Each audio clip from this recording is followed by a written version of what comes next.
আল্লাহর নামে করছি শুরু, জ্ঞান সাধনায় হব ধ্যানী। ইন্নামা আমরুহু ইযা আরাদা শাইআন আইয়াকুলা লাহু কুন ফায়াকুন। আমার প্রভুর মুখ থেকে কোন শব্দটা বের হলে ফায়াকুনের পর্যায়ে আসতে 1 সেকেন্ডের সময় লাগে না। জোরে জোরে বলেন সুবহান। দাউদ নবীর তেলাওয়াত শুরু হয়ে যাবে, দাউদ পড়তে থাকবেন। আমার কিছুক্ষণ পরে ডাক দিবে, দাউদ রে তুই আর কোরআন শরীফ পড়িস না। দাউদ স্টপ হয়ে যাবেন, দাউদ নবী বন্ধ হয়ে যাবেন। আমার মাবুদ ডাক দিবে, আমার হাবিব কই গো, আমার বন্ধু কই। হাবিব, আমার কোরআনের জন্য দাউদ নবী কষ্ট পায় নাই, আমার কোরআনের জন্য দাউদ উহুদের ময়দানে দাঁত ভাঙে না। দাঁত ভেঙেছ তাহলে তুমি ভেঙেছ। আমি একটু বাস্তব ওয়াজ আপনাদের শোনাতে চাই। আমি দেখেছি হাজিরা যখন উহুদ পাহাড়ের পাশে গিয়ে দাঁড়ায়, এমন একটা হাজি নাই রে উহুদ সে পাহাড়ের পাশে গেলে চোখে পানি আসে না। যদি বলি হাজি কেন কান্দ পাহাড়ের পাশ, হাজি বলে হুজুর এই তো গো এই উহুদ, যে উহুদেরই পাশে নবী দিনের জন্য দাঁত ভেঙে দিয়েছে। পাহাড়ের নিচে ঘুমিয়ে আছেন নবীজি চাচা বীর আমির হামজা। আমির হামজার কবরের কিনারে দাঁড়াইয়া একটু চোখ বন্ধ করলে, একটু মোরা খাবায় আসলে যেন দেখা যায় রে কবরের ভিতরে আমির হামজা জিন্দা বসা। আল্লাহ ওয়াজ করেন, লা তাকুলু লিমান ইউকতালু ফি সাবিলিল্লাহি আমওয়াত বাল আহইয়াউ ওয়ালাকিন লা তাশউরুন। দাঁত ভেঙে ক্ষান্ত হয় না উহুদের ময়দানে। কপালের ডান দিক দিয়া লোহার কড়া মাথার হাড় ভেদ করে ভিতরে ঢুকে পড়েছিল। আমার নবী উহুদের মাঠে একটা গর্তের ভিতরে পড়ে যান। সঙ্গে সঙ্গে খবর হয়ে গেল কোতেলা মুহাম্মাদ, মুহাম্মদ নাই রে, মুহাম্মদ চিরবিদায়। শয়তান মাদুদ খবরটা ছড়াই দিয়েছে। মতান্তরে কাফির বেঈমানেরা সারা যুদ্ধের ময়দানে কিছুক্ষণের মধ্যে খবর ছড়াই দিছে মুহাম্মদ না। সাহাবীরা কান্দে, কার জন্য বেঁচে থাকবি রে, কারে মুখ দেখাবি, কেন রে দুনিয়ায় বেঁচে থাকবি, মুখ দুনিয়ায় কারে দেখাবি। হযরত আলী বলেন, আমার নবী নাই এ খবর শুনিয়া আমি আলী পাগল হয়ে যাই। একবার দৌড় দিলাম, যারা শহীদ হয়ে গেছে ওখানে গিয়ে তালাশ করলাম, আমার নবীরে পাইলাম না। যারা বেঁচে আছে ওখানে যাইয়া রাসূলকে তালাশ করে পাইলাম না। হযরত আলী উহুদের মাঠে সিজদায় পড়ে অন্যায় করে দেবে না, হইও না ঈসা নবীর মতো, তোমার বন্ধুকে আকাশে তুলে দিও না। অমনি দেখা যায় নবীর একজন সাহাবী দৌড়ে আসে, আলী কান্দে, আলীর কানের গোড়ায় মুখ লাগায় কয়, আলী দে রাসূল মরে না। আলী মরে কোথায় রে আমার দিনের নবী, লইয়া যা মানে। হযরত আলী গিয়ে দেখি আমার নবী উহুদের ময়দান গর্তের ভিতরে কাইত হয়ে বইরা রইছে। হযরত আলীকে দেখে দিলের নবী বলে, আলী আমি তো তোরই তালাশ করতেছি। হযরত আলী বলে, হুজুর সারা মাঠে খবর হয়ে গেছে আপনি শহীদ। তবে আমার দিকে বলে, আলী রে আমার দাঁত ভেঙে পড়ে গেছে রে, লোহার কড়া মাথার হাড় ভেদ করে ভিতরে ঢুকে গেছে। আলী রে মাথা ব্যথা আর সহ্য করতে পারি না, দরজার বাইরে রে আলী পানি কামড় মারিয়া লোহার কড়াটা তুইলা দিতে। আরাম করে কোরআন শরীফ আছে। অমনি পেছন দিক থেকে নবীর একজন সাহাবী দৌড়ে এসে কয়, হুজুর আমি কামড় মেরে লোহার করে তুলে দেই। আমার ড্রেসের মোবারকের দুই দিকে মজবুত করে ধরে উপরে নিচে দুই দাঁত দ্বারা কামড় মেরে টানে, কি দাবি আছে লোহার কড়া নবীজির মাথার হাড় ভেদ করে ভিতরে এত বেশি মজবুত হয়ে বসে গিয়েছিল টানতেছে, কিন্তু লোহার করা মাথা ছাড়ে না।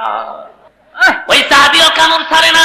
সাহাবী বাচ্চা প্রথম কামড়ে যদি লোহার করা তুলতে না পারি, আমার নবী কষ্ট পাবেন বেশি। আশিকে রাসূল কথাটা তাদের মুখে শোভা পায়, তোমার আমার মুখে শোভা পায়। তুমি আর আমি জিলাফির আশেক, আমি তীর আশেক, তুমি আল্লাহর হাবিবের আশেক না। 100 টাকা চাওয়া হয়, 1 টাকা নোট বের করে দেই, সাহাবীরা জীবন দেয়। এদের মুখে আশিকে রাসূল বাক্যটা মানা। এবার নবীর সাহাবী হঠাৎ করে কেমন জোরে কামড় মেরে টান দিছে, লোহার করাটা ছট করে ছুটে আসছে। ঠিক কিন্তু ওই সাহাবী সাথে সাথে 2টি দাঁত ভেঙে পড়ে যায়। সাহাবী মুখের পরে হাত লাগা পেছনের দিকে সরে যায়। নাই বলে কি হয়েছে সাহাবী? কিচ্ছু হয় না। সাহাবী ভাবতেন আমার দাঁত ভেঙে গেছে, এই সময় নবী শুনলে দুঃখ পাবে। কেমন আশিক ছিল তারা, তুমি আমি কেমন আছি, তুমি আমি বোকাতবার আশেক। সাহাবীরা ছিল সত্যিকারের আশেক। রক্তগুলো মাথার থেকে বের হয়ে সারা দেহ লাল হয়ে যায়, উহুদের ময়দান লাল হয়ে যায়। হঠাৎ করে পেছন দিক থেকে আরেক সাহাবী আইসা কয়, কার রক্ত রে উহুদের ময়দান লাল করে?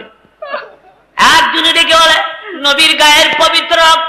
সাহাবী চিৎকার মেরে উহুদের মাটি পড়ে যায়, না আমি নবীর রক্ত উহুদের মাটির সঙ্গে মিশতে দিব না। জিহ্বা ভেদ করে চেটে চেটে রক্তগুলো পান করে।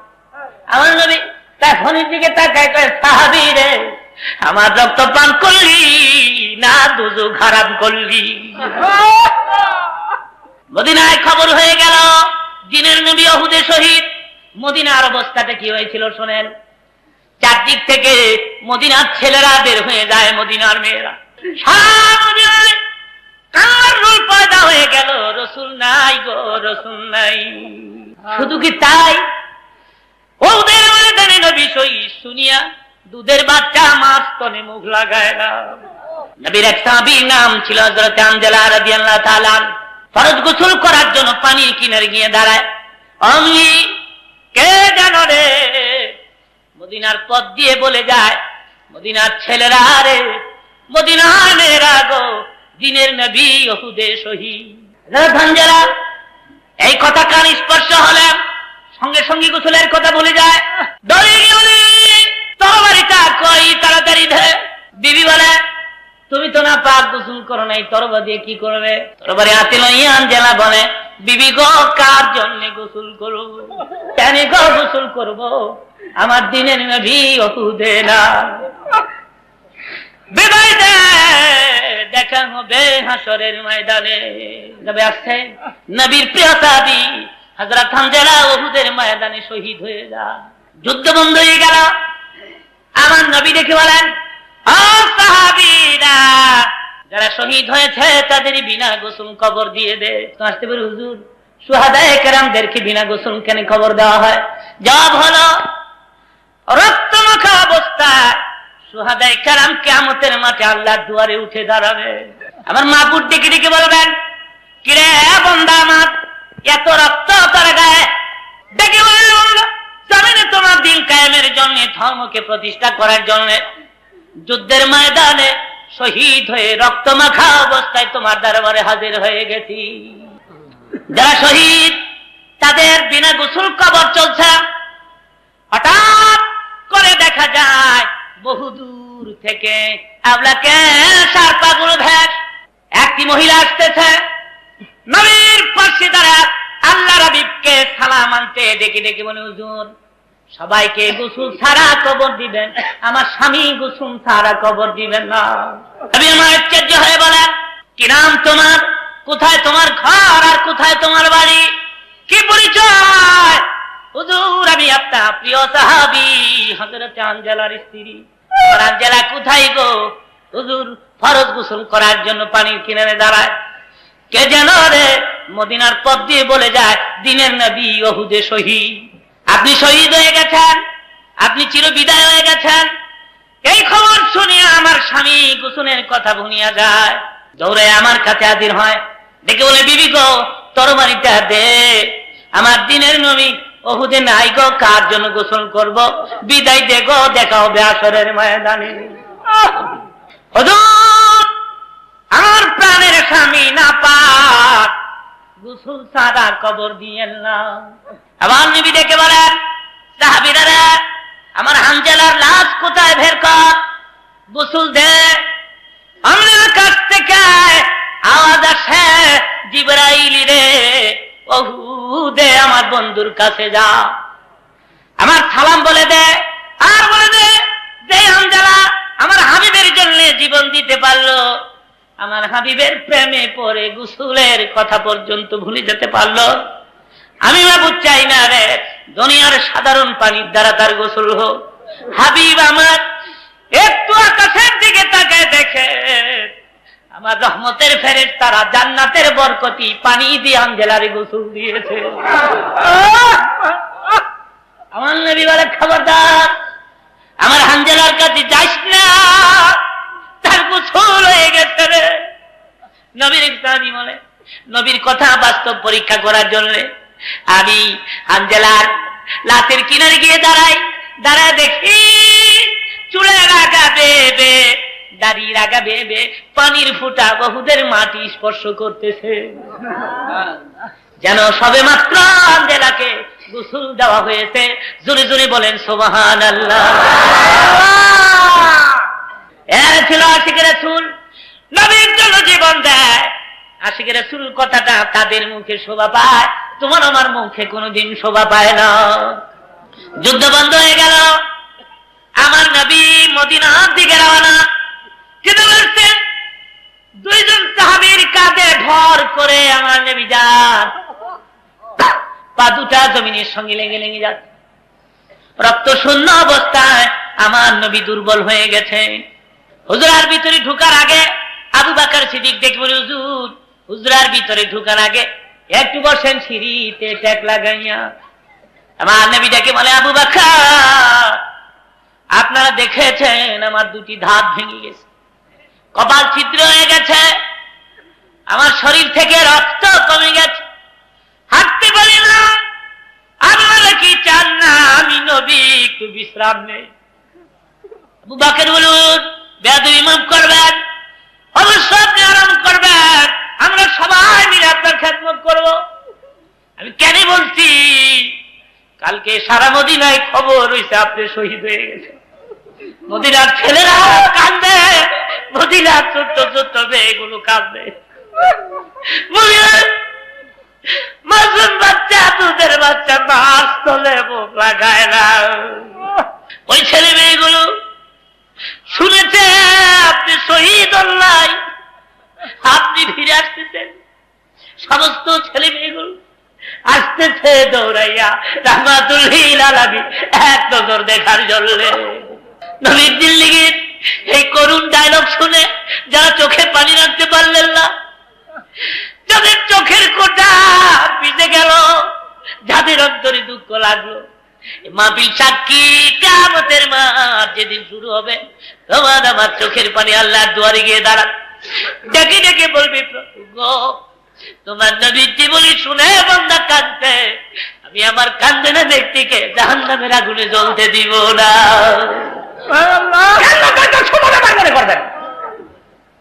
চোখের পানির মূল্য কত জানে? খোদার ভয়ে গুনাহের কথা মনে করিয়া, নবীর আজকে করিয়া 2 ফোঁটা চোখের পানি ছেড়ে দিয়েছ। খোদার কসম, এই 2 ফোঁটা পানি এক পাল্লায় রেখে দাও, তামাম পৃথিবী আর এক পাল্লায় রেখে টাক দাও, সারা পৃথিবীর চেয়ে তোমার চোখের 2 ফোঁটা পানির ওজন আল্লাহর কাছে অনেক বেশি। আল্লাহ ওয়াজ করেন, ফালিয়াদহাকু কালিলাও ওয়ালিয়াবকু কাসীরা, বেশি বেশি করে কাঁদ, কাঁদলে রুহু সাফ হয়, কাঁদলে গুনাহ মাফ হয়, কাঁদলে খোদা রাজি হয়। জোরে বলেন সুবহানাল্লাহ। আমার আল্লাহ বলেন, বান্দারা আমি যখন দেখি তুই কান্দস, আমি যখন দেখি তোর গাল বেয়ে বেয়ে পানির ফোঁটাগুলো ঝরে ঝরে পড়তেছে, আমার মায়া লাগে রে বান্দা। অমনি প্রভু আমি তোমার সামনে হাজির হয়ে যাই, কুদরতি হাত বাড়াইয়া দে বান্দা, তোর চোখের পানিগুলি মুছতে থাকি, আর আমি দেখে দেখে বলতে থাকি, আর কান্দিস না, জিন্দেগীর সব গুনাহ মাফ করে দিলাম।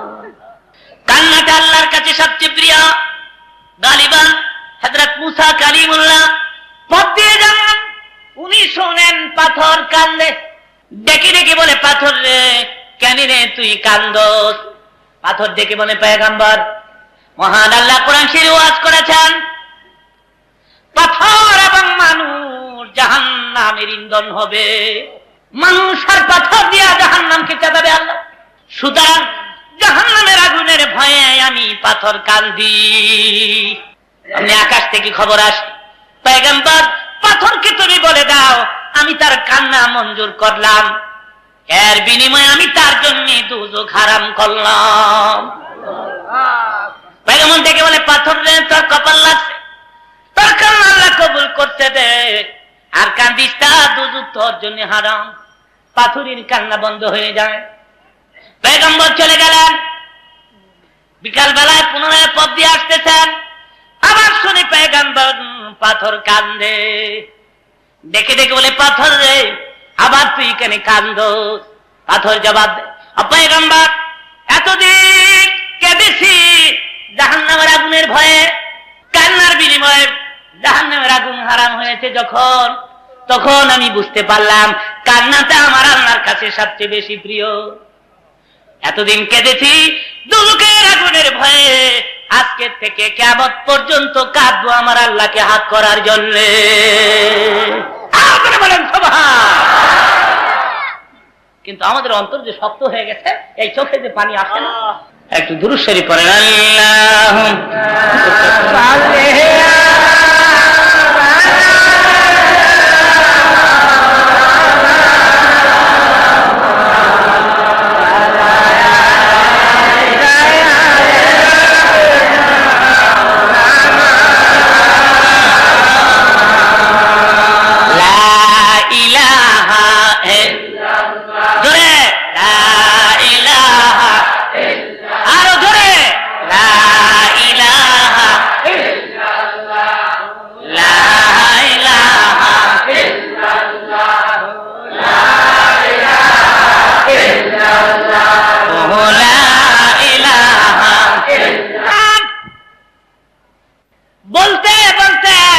মদিনার ছোট্ট ছোট্ট ছেলে মেয়েরা আমার নবীর চারদিক দিয়ে ঘেরাও করে দাঁড়ায়, আমার নবী সুন্দর চেহারার দিকে এক দৃষ্টিতে তাকিয়ে আছে। এখানে কথা শেষ নয়, হুজুরের জীবনী খুলে দেখেন। জীবনের প্রথম যেদিন সোনার মদিনায় হিজরত করেছিলেন, মদিনার ছোট্ট ছোট্ট ছেলে মেয়েরা চারদিক থেকে আমার নবীর শানে নাচ গাইতে গাইতে চারদিক থেকে জমা হতে থাকে। সেদিনের নাচ কত সুন্দর ছিল, ছেলেরা বলতেছিল, তালাল বাদরু আলাইনা মিন সানিয়াতিল বিদাই ওয়াজাবাত শুকরু আলাইনা মাদা লিল্লাহি দাই। আর মদিনার ছেলেরা, মদিনার মেয়েরা, দেখিয়া যা আমাদের মদিনায় পূর্ণিমার চাঁদ উঠেছে। নবীর উঠে চারদিক দিয়ে ঘেরাও করে দাঁড়ায় মদিনার ছোট্ট ছোট্ট ছেলে মেয়েরা, মাথা বেঁকা করে। হুজুরের চেহারা দেখতে ছেলে মেয়েদের কষ্ট হয়, অনুভব করতে পেরে আমার নবী উটের পিঠ থেকে লাফ মেরে জমিনে নেমে যান। অমনি ছেলে মেয়েরা ঘেরাও করে দাঁড়ায়, আমার নবী আর চোখে পানি রাখতে পারে না, কাঁদেন আর দুই হাত ছেলে মেয়েদের মাথার উপরে বুলিয়ে দেন। ডেকে ডেকে বলেন, ও মদিনার ছেলেরা, ও মদিনার মেয়েরা, তোমরা কি আজীবন এভাবে আমার পাহারা দিয়ে রাখবে? সব সময় আমাকে দেখে রাখবে, আমাকে ভালোবাসবে, আমাকে আদর যত্ন করবে, কোনদিন তোমরা আমাকে ভুলবে না। আমি আমার মায়ের দেশ জন্মভূমি মক্কা নগর থেকে তোমাদের দেশে, মক্কার লোকেরা আমারে তাড়িয়ে দিতে, মক্কার লোকেরা আমার ভালোবাসে না, তোমরা কি আমারে ভালোবাসবে? নবীর কলিজা ছিঁড়ে গিয়েছিল যেদিন নবী মক্কা থেকে মদিনার পথ বাইতুল্লাহ কিনারে দাঁড়াইয়া বাইতুল্লাহর গিলাফ ধরে নবী কাঁদবে, বাইতুল্লাহ রে প্রাণ ভরে আমি তোর খেদমত করতে পারলাম না। প্রাণ ভরে তোর সামনে লইয়া প্রভুর পায়ের সামনে চেষ্টা করতে পারলাম না। বাইতুল্লাহ রে, আমার মন চায় না, তথাপি তোরে তুইয়া আমি মদিনায় যাই। মদিনায় যাওয়ার পরেও তুমি বাইতুল্লাহকে ভুলে গেছিলেন? বারবার অপেক্ষায় থাকতেন কোন দিন আপনাদের কেবলা পরিবর্তনে। জবানের সভা দেখে বলে আল্লাহ বাইতুল মাকদাসকে কেবলা বানাইয়া আর কত আমি নামাজ পড়ব, কোন যাবো আমি আমার মুখমণ্ডল কাবার দিকে ফিরে। বারবার দরখাস্ত করলে দরখাস্ত মঞ্জুর হয়। নামাজের মাঝখানে আল্লাহর নোটিশ এসে গেছে, ফাওয়াল্লি ওয়াজহাকা শাতরাল মসজিদিল হারাম। এই মুহূর্তে তুমি তোমার মুখমণ্ডল কাবার দিকে ফিরাও। তুমি আর মুহূর্ত দেরি না করে নামাজের মাঝখানে মুখটাকে কাবার দিকে ফিরাই। যেই মসজিদে দাঁড়িয়ে, সেজন্য মসজিদের নাম রাখা হয়েছে মসজিদে কিবলাতান। দুই কিবলার মসজিদ, জোরে কোন সুবহানাল্লাহ।